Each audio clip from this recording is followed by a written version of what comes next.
ফ্যাসিবাদ বিরোধী ঐক্যে কোনো ভাঙন আসেনি, এমন মন্তব্য করলেন ইসলামী ছাত্র শিবিরের কেন্দ্রীয় সভাপতি মোহাম্মদ জাহিদুল ইসলাম। তিনি বলেন, এখনও হাসিনা একটা বক্তব্য দিলে ফ্যাসিবাদ বিরোধী সব ঐক্য এক কাতারে দাঁড়িয়ে যায়। তিনি আরও বলেন, ভিন্ন মত ও অবস্থান থাকলেও এর অর্থ এই নয় যে ফ্যাসিবাদ বিরোধী ঐক্যে ভাঙন এসেছে।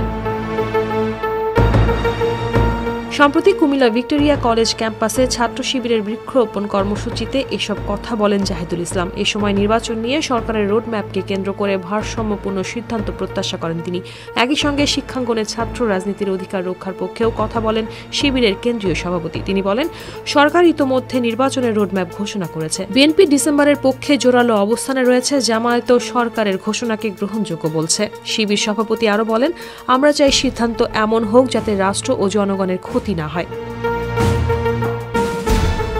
এই সময় বামপন্থীদের সমালোচনা করে তিনি বলেন, বাম সংগঠনগুলোর রাজনীতি মূলত অন্য দলের প্রোপাগান্ডা ছড়ানো, তাদের রাজনৈতিক আদর্শ নেই বলেই এসব করে তারা। তিনি আরো বলেন, শিক্ষার্থীদের মনস্তত্ত্ব না বুঝে তারা বারবার ভুল করে। আমরা চাই তারা সুস্থ ধারায় ফিরে আসুক।